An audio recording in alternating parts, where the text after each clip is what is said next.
मैं अपने चैनल पे इस तरह के टिप्स और ट्रिक्स तो लेकर के आती रहती हूँ जिसका इस्तेमाल करके आप अपने घर और किचन के काम को आसान और बेहतर बना लेते हो।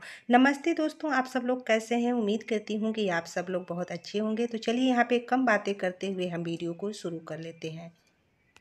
अगली टिप्स हमारी जो है कि धागे को लेकर के है। धागे का इस्तेमाल तो हम सिलने पुड़ने के लिए ही करते हैं, लेकिन कभी कभी ऐसा होता है कि जब हम सिलने के लिए बैठते हैं तो जो हमारे धागे की छोर होती है ना, वो हमें जो है जल्दी नहीं मिलती है। यहाँ मैं आपके साथ ऐसा ट्रिक शेयर करूँगी जिसका इस्तेमाल करके आप धागे के छोर को जो है कि आसान तरीके से जो है कि खोज पाओगे। यहाँ दोस्तों आपको क्या करना है, बिंदी ले लेना है। तो इस तरह की बिंदी हमारे सबके घर में होती है और कोई कोई ऐसी भी बिंदी होती है जिसका इस्तेमाल हम नहीं करते हैं। तो यहाँ पे आप जिस बिंदी का इस्तेमाल नहीं करते हो उस बिंदी को भी आप यहाँ पे ले सकते हो। यहाँ आपको क्या करना है, इस तरह से बिंदी निकाल लीजिए और जो हमारे धागे की छोर होती है ना, उस छोर पे इस तरह से बिंदी को लगा दीजिए। अब आपके पास जितने भी जो है कि धागे हैं रील वाले, आप सारे धागे पे क्या कीजिए, इस तरह से छोर पे बिंदी को लगा दीजिए। इससे क्या होगा कि जब भी आप सिलने जाओगे तो आपको आसान तरीके से जो है कि इसके छोर मिल जाएंगे। आपको बिल्कुल दिक्कत यहाँ पे नहीं होने वाली है। उम्मीद करती हूँ दोस्तों ये वाली भी टिप अच्छी लगी होगी। टिप अच्छी लगी होगी तो आप दोस्तों फैमिली में शेयर ज़रूर कीजिएगा। अगली टिप्स हमारी यहाँ दोस्तों खीर को लेकर के है। जब हम खीर को बनाते हैं तो आपने देखा होगा इसके जो चावल होते हैं जल्दी से सॉफ्ट नहीं होते हैं, और जल्दी से सॉफ्ट नहीं होते हैं तो हमारी खीर जो है कि जल्दी गाढ़ी भी नहीं होती है। तो जब भी आप खीर बनाइए और खीर बनाते समय जब चावल डालिए तो आप क्या कीजिए, चावल को अच्छे से धुल लीजिए और धुलने के बाद चावल को भिगो करके रख दीजिए। जिससे क्या होंगे, हमारे चावल जो है कि फूल जाएंगे और जब हम दूध में डालेंगे ना तो ये जल्दी से जो है कि हमारे चावल सॉफ्ट हो जाएंगे। और यहाँ अगर जल्दी से सॉफ्ट नहीं होते हैं चावल तो यहाँ आपको क्या करना है कि जब आमचूर हो जाता है हमारा चावल तब क्या कीजिए, इसमें चीनी डाल दीजिए। जब हम इसमें चीनी डाल देते हैं दोस्तों ना तो ये बहुत ही जल्दी से हमारे चावल जो है कि सॉफ्ट हो जाते हैं और हमारी खीर एकदम से गाढ़ी हो जाती है। तो आप इस ट्रिक का इस्तेमाल करके आप चाहें तो अपने खीर के चावल को अच्छे से जल्दी से सॉफ्ट कर सकते हैं। उम्मीद करती हूँ कि टिप अच्छी लगी होगी। यह अगली टिप्स दोस्तों हमारा तोरन को लेकर के है। इस तरह का तोरन मार्केट में ढेर सारे मिलते हैं और महंगे महंगे भी मिलते हैं, और इसे हम खरीद करके लेकर के आते हैं और दिवाली पर हम इस तोरन को लगा देते हैं तो हमारे घर के जो है कि दरवाजे की शोभा तो बढ़ ही जाती है।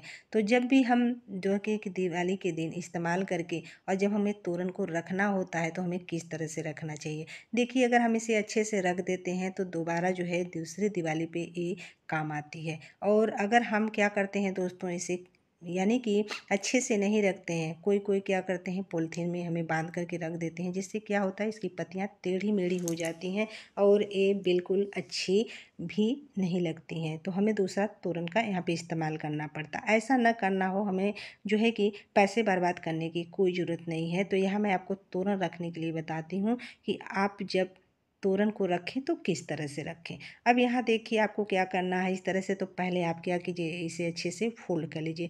फोल्ड करने के बाद दोस्तों आपको क्या करना है कि आपको कोई एक डिब्बा ले लेना है। जैसे इस तरह के जो प्लास्टिक वाले डिब्बे आते हैं, आप तो चाहे तो उसका भी इस्तेमाल कर सकते हो, और चाहे तो जो स्टील के डब्बे आते हैं ना इस तरह के, आप यहाँ पे भी उसका इस्तेमाल कर सकते हैं। अब देखिए इस तरह के जो डिब्बे हैं आपको क्या करना है, अच्छे से फोल्ड कर लेना है और इसके बाद क्या कीजिए, आप तोरन को इसमें डाल दीजिए। और जब आप इसमें जो है कि तोरन को डाल करके रखोगे ना तो आपका तोरन जो है काफ़ी लंबे दिन तक चलेगा और ये बिल्कुल इसमें सिकुड़न नहीं आएगी, ये बिल्कुल मुड़ेगा भी नहीं। तो आप क्या कीजिए, तोरन को इस तरह से डाल करके और जो तोरन के ये धागे हैं ना, इस तरह से आपको लटका देना है। और लटकाने के बाद आप क्या कीजिए कि इसका ढक्कन लगा दीजिए। जब इस तरह से ढक्कन लगा दोगे तो ये तोरन के जो धागे होंगे वो दिखेंगे भी और आपको ढूंढने में कोई दिक्कत नहीं होने वाली है। आप कहीं भी इसे जो है कि रख दीजिए, काफ़ी इसमें रखने पर ये सेफ भी रहता है और ये मुड़ता भी नहीं है। तो इस ट्रिक का इस्तेमाल करके आप अगर तोरन को रखोगे तो काफ़ी लंबे दिन तक चलेंगे। उम्मीद करती हूँ कि ये वाली भी टिप अच्छी लगी होगी।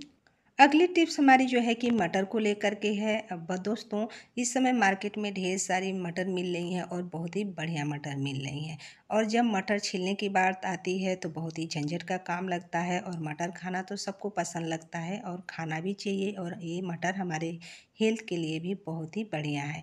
अब देखिए जब छीलने की बारी आती है तो झंझट का काम तो लगता ही है और हमें ढेर सारे मटर को छीलना भी पड़ता है। और कभी कभी ऐसा भी होता है दोस्तों कि मटर छीलने से हमारे जो नाखून होते हैं ना उसमें दर्द सा होने लगते हैं, तो हम मटर छील नहीं पाते हैं।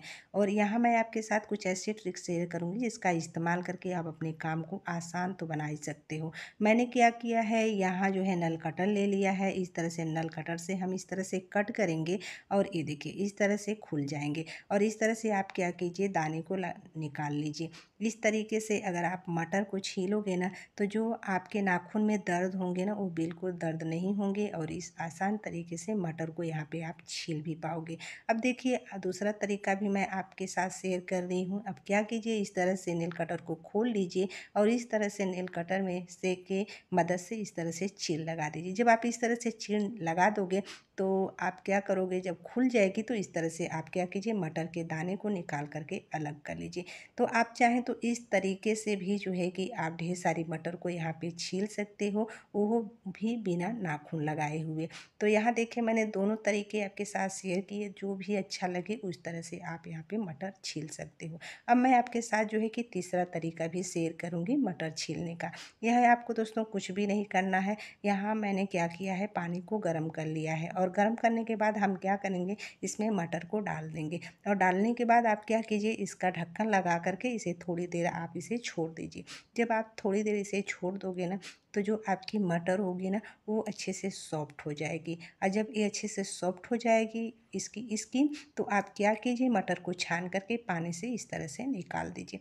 जब आप इस तरह से निकाल दोगे ना तो इसे आराम से आप यहाँ पे छील पाओगे।